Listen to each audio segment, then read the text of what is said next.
I think it's pretty clear that the government does not want you to own crypto.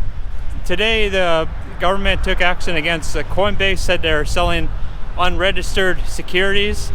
But if you think about it, the federal government has a significant conflict of interest. See, the government has this product, it's called the dollar.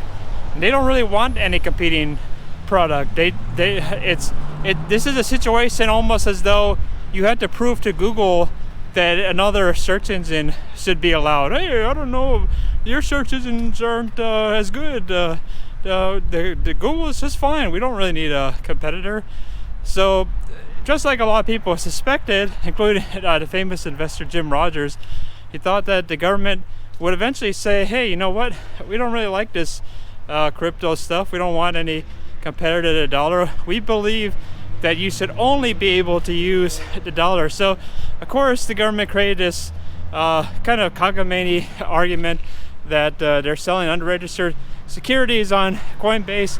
But the funny thing about this is that Coinbase has actually tried on so many occasions to actually comply with the SEC. And Coinbase has actually tried to get the SEC to basically tell them what they should do. They basically say, hey, look, we want to comply with the law, we want to comply with your regulations, tell us what we're doing wrong, or give us a set of regulations and we'll do it. And then SEC said, no, you follow our opaque guidelines that they haven't really issued, and no details, so that way at any time they could just say, well, you're not complying with the law and we're going to take action.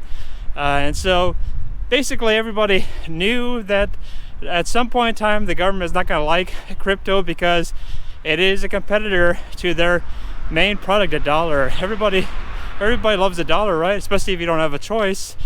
And it's kind of funny when you think about it. They're saying they're here to protect investors, but the reason why so many people want to use crypto is precisely because they want to be protected from a currency that continues to go down in value, or they just assume that things can get frozen at any time, just like what has been happening in some countries. Now, I'm not even against the sanctions in some instances, but a lot of people say, well, this could be extended to a lot of different aspects of life. So suffice it to say, everybody knew that the government is not going to just say, hey, you want to exchange goods and services in crypto, that's going to be fine by us. We believe in a free market and the dollar can compete with crypto.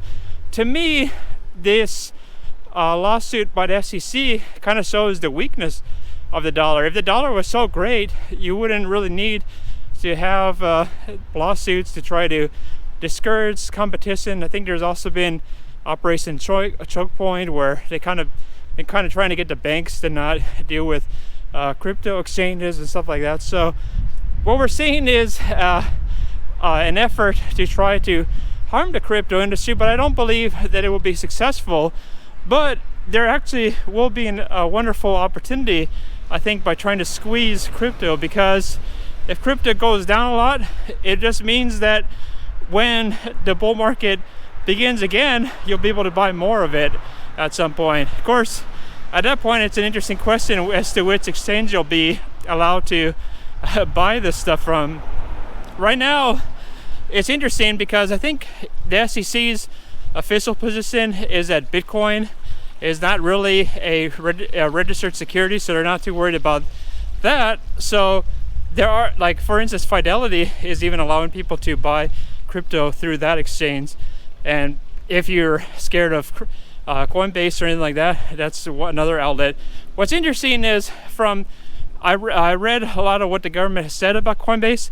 They didn't say a single person has lost money from Coinbase stealing from them or anything, but somehow Coinbase has done stuff that has harmed people. I mean, most people probably have been harmed by buying bad coins, or like Dogecoin or Pepe coin at highs, and when it dropped, that's probably what harmed most people. Probably not the idea that it was unregistered per se.